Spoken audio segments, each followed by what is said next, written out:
ಮತ್ತೆ ನಮ್ಮ ಸಾಲದ ಮಿತಿ ಫಿಸಿಕಲ್ ರೆಸ್ಪಾನ್ಸಿಬಿಲಿಟಿ ಆಕ್ಟ್ 2002ನಲ್ಲಿ ನಾವು ಪಾಸ್ ಮಾಡಿದ್ದೇನೆ. ಅದರ ಮಿತಿಯಲ್ಲಿ ಏನು ಹೇಳುತ್ತಾರೆ ಅಂದರೆ ಈ ಪ್ಯಾರಾಮೀಟರ್ ಮುಖ್ಯವಾಗಿ ರೆವಿನ್ಯೂ ಸರ್ಪ್ಲಸ್ ಇರಬೇಕು. ಎರಡನೇದು physical deficit shall not exceed 3% ಎಂದು ನಾನು ಹೇಳುತ್ತೇನೆ. ಮೂರನೇದು ನಮ್ಮ ಸಾಲದ ಒಟ್ಟು GDP 25%ಗಿಂತ ಹೆಚ್ಚಬಾರದು ಇದು ಅಂತ ಹೇಳಿದ್ದಾರೆ. ನಮ್ಮದು 18.93 ಅನ್ನೋದು ಈಗ ಮುಂದಕ್ಕೆ ಹೋಗ್ಬಿಟ್ಟಿದೆ. ಅದ ಮೇಲೆ ಅವ್ರೇನು ಹೇಳಿರೋದು, ಸಾಲ ತೆಗೆದುಕೊಂಡು ಅಭಿವೃದ್ಧಿ ಅಲ್ಲದ ವಿಚಾರಗಳಿಗೆ ಖರ್ಚು ಮಾಡಬಾರ್ದು ಅಂತ ಅವ್ರು ಹೇಳಿರೋದು. ಇಲ್ಲಿ ಅವ್ರೇನು ಖರ್ಚು ಮಾಡಿದ್ದಾರೆ? ಫ್ರೀಗಳಿಗೋಸ್ಕರ ಖರ್ಚು ಮಾಡಿದ್ದಾರೆ. ಅವಾಗ 2017 ಹೇಳಿದಂತ ಮುಖ್ಯಮಂತ್ರಿ ಅವಾಗ ಫೈನಾನ್ಷಿಯಲ್ ಸ್ಟೇಟಸ್ ಎಲ್ಲದರ ಬಗ್ಗೆ ಯೋಚನೆ ಮಾಡಿ ಅವ್ರು ಸ್ಟೇಟ್ಮೆಂಟ್ ಕೊಟ್ಟಿದ್ದಾರೆ. ಇವತ್ತು ಕೂತ್ಕೊಳ್ಳ ಸರ್, ಒಂದು ನಿಮಿಷ ಕೂತ್ಕೊಳ್ಳಿ. ಮಾನ್ಯ ಅಧ್ಯಕ್ಷರೇ, ನಾನು ಅವತ್ತು ಏನು ಹೇಳಿದ್ದೆ 17ನೇ ಇಸ್ವಿನಲ್ಲಿ, ಆ ಸ್ಟೇಟ್ಮೆಂಟ್ಗೆ ಈಗಲೂ ಬದ್ಧನಾಗಿದ್ದೇನೆ. ಯಾವಾಗಲೂ ನಾನು 2017ರಲ್ಲಿ ಏನು ಸ್ಟೇಟ್ಮೆಂಟ್ ಮಾಡಿದ್ದೀನಿ ಈ ಸದನದಲ್ಲಿ, ಆ ಹೇಳಿಕೆಗೆ ಈಗಲೂ ಬದ್ಧನಾಗಿದ್ದೇನೆ. ನಾನು ಆ ಹೇಳಿಕೆಯಿಂದ ಬದಲಾವಣೆ ಆಗಿಲ್ಲ. ಆಮೇಲೆ ಕೇಳಪ್ಪ, ನೀನು ಹೇಳದಯ್ಯ. ಆಮೇಲೆ ನೀನು ನಾನು ಹೇಳಕ್ಕೂ ಮುಂಚಿತವಾಗಿ ನೀನು ಹೇಳಿದ್ರೆ ಹೆಂಗೆ? ಅವರು ಅನುಮತಿ ಕೊಟ್ಟಿದ್ದಾರೆ, ಅವರು ಈಲ್ಡ್ ಆಗಿದ್ದಾರೆ. ನೀವು ಮಧ್ಯೆ ಬಂದ್ಬಿಟ್ರೆ ಹೆಂಗೆ ತಮ್ಮ? ಸರ್, ಅಶ್ವಥ್ ನಾರಾಯಣ್ ಸ್ವಲ್ಪ ಆರೋಗ್ಯ ಸಮಸ್ಯೆ ಹೇಳ್ತಾ ಇದ್ದೀನಿ. ಮೈ ಬ್ರದರ್ ಅಂತಂದ್ರೆ ಪ್ರೀತಿಯಿಂದ ಹೇಳೋದು. ಸೊ ಮಾನ್ಯ ಅಧ್ಯಕ್ಷರೇ, ಫಿಸ್ಕಲ್ ರೆಸ್ಪಾನ್ಸಿಬಿಲಿಟಿ ಆಕ್ಟ್ನಲ್ಲಿ 3 ಮಾನದಂಡಗಳನ್ನು ಹೇಳಿದ್ದಾರೆ. 3 ಮಾನದಂಡಗಳೇನು? 2002ರಲ್ಲಿ SM ಕೃಷ್ಣ ಅವರು ಮುಖ್ಯಮಂತ್ರಿ ಆಗಿರುವಾಗ ಇದು ಪಾಸ್ ಆಗಿರ್ತಕ್ಕಂಥದ್ದು ಇದೇ ಸದನದಲ್ಲಿ. ಅದರ ಪ್ರಕಾರ ಒಂದು ರಾಜ್ಯದ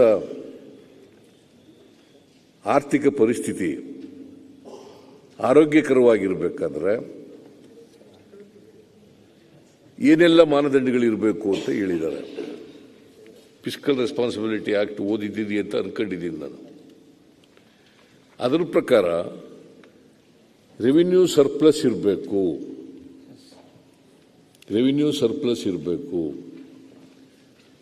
ಎರಡನೇ ಮಾನದಂಡ ಫಿಸ್ಕಲ್ ಡಿಫಿಸಿಟ್ 3% ಒಳಗಡೆ ಇರಬೇಕು. ಮೂರನೇ ಮಾನದಂಡ ನಾವು ಮಾಡದಂತ ಸಾಲ 25% ಒಳಗಡೆ ಇರಬೇಕು.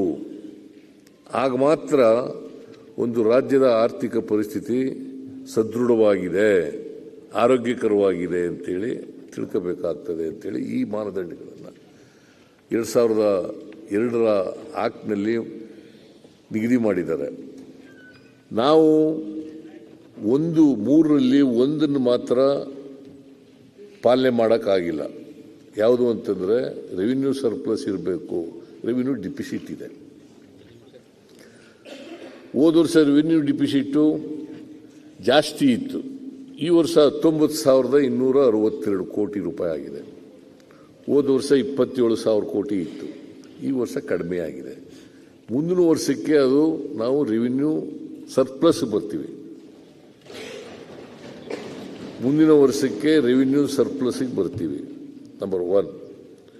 ನಂಬರ್ 2, ರೆವಿನ್ಯೂ ಡಿಫಿಸಿಟ್ 3% ಒಳಗಡೆ ಇರಬೇಕು ಅಂತ ಇದೆಯಲ್ಲ, ನಾವು 2.91% ಇದೆ.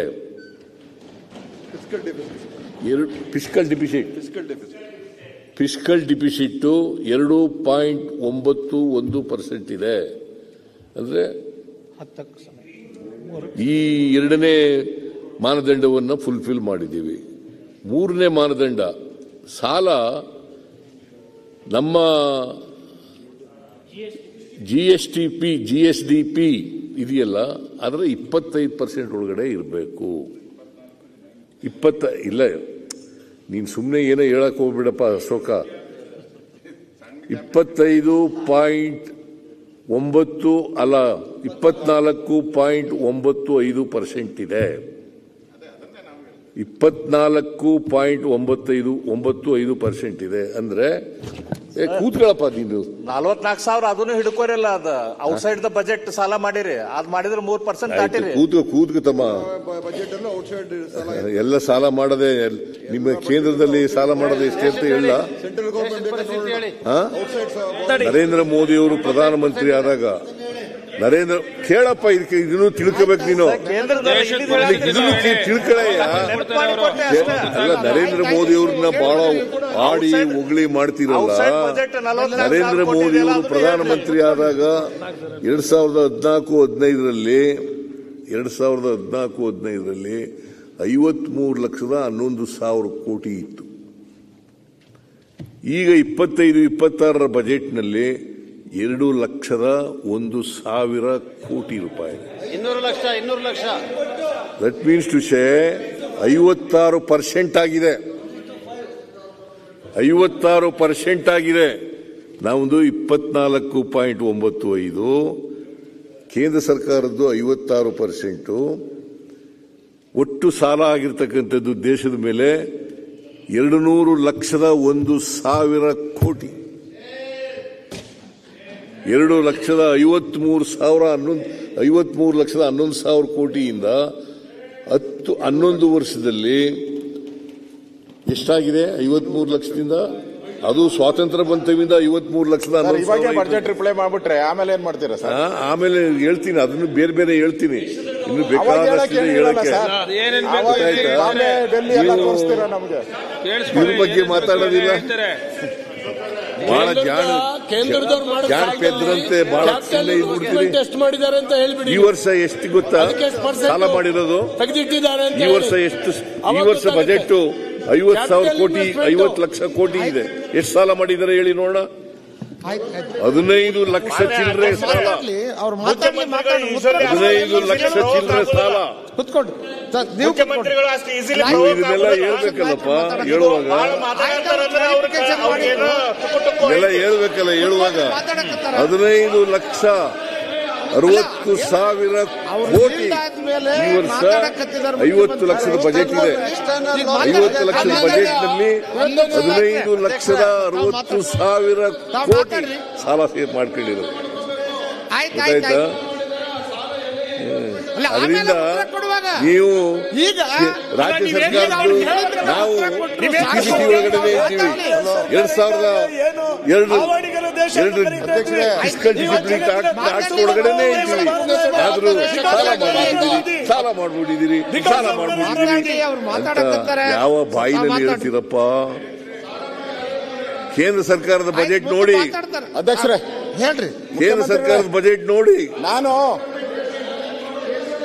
ಅದನ್ನು ಬಿಟ್ಟುಬಿಟ್ಟು ಕರ್ನಾಟಕ ಸರ್ಕಾರದಲ್ಲಿ ಸಾಲ ಮಾಡಿಬಿಟ್ಟಿದ್ದಾರೆ. ನಾವು ಇತಿಮಿತಿ ಒಳಗಡೆ ಮಾನದಂಡಗಳೇನಿದೆ 2004-2ರಲ್ಲಿ ಫಿಸ್ಕಲ್ ರೆಸ್ಪಾನ್ಸಿಬಿಲಿಟಿ ಆಗ್ತಿದೆ. ಇಡೀ ದೇಶದಲ್ಲಿ ಆಯ್ತು ಅದು. ಅಧ್ಯಕ್ಷರೇ, ಬರೀ ಕರ್ನಾಟಕ ಒಂದರಲ್ಲ, ಇಡೀ ದೇಶದಲ್ಲಿ ಮತ್ತೆ ಎಲ್ಲ ರಾಜ್ಯಗಳಲ್ಲಿ ಆಯ್ತು.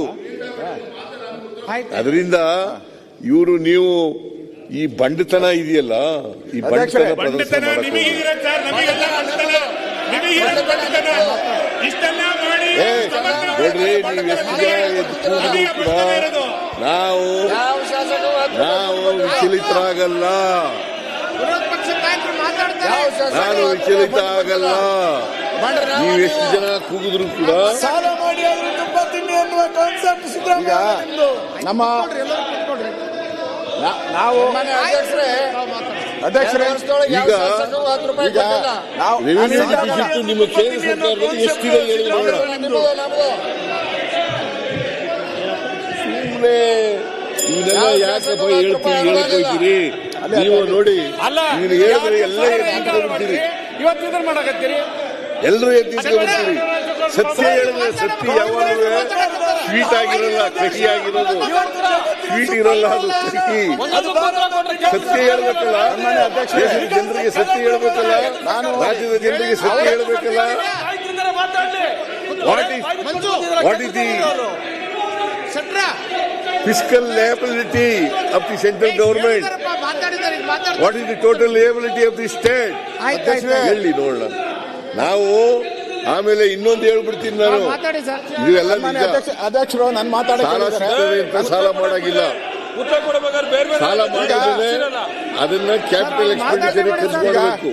ಮಾನ್ಯ ಅಧ್ಯಕ್ಷರೇ, ನಾವು ಸಾಲ ತಗೊಂಡಿರೋದು 1,16,000 ಕೋಟಿ, 1,16,000 ಕೋಟಿ ಸಾಲ ತಗೊಂಡು ಕ್ಯಾಪಿಟಲ್ ಎಕ್ಸ್ಪೆಂಡಿಚರ್ಗೆ. ಎಕ್ಸ್ಪೆಂಡಿಚರ್ ನಲ್ಲಿ 2 ತರ ಇರ್ತದೆ, ಕ್ಯಾಪಿಟಲ್ ಎಕ್ಸ್ಪೆಂಡಿಚರ್, ರೆವಿನ್ಯೂ ಎಕ್ಸ್ಪೆಂಡಿಚರ್ ಬೇರೆ. ಕ್ಯಾಪಿಟಲ್ ಎಕ್ಸ್ಪೆಂಡಿಚರ್ ನಲ್ಲಿ 56,000 ಕೋಟಿಯಿಂದ 83,000 ಕೋಟಿ ತಗೊಂಡಿದ್ದೀವಿ. 24-25ರಲ್ಲಿ 2024-25ರಲ್ಲಿ ನಾವು 56,000 ಕೋಟಿ, 23-24-23 ಆಮೇಲೆ 24-25ರಲ್ಲಿ 83,000 ಕೋಟಿ.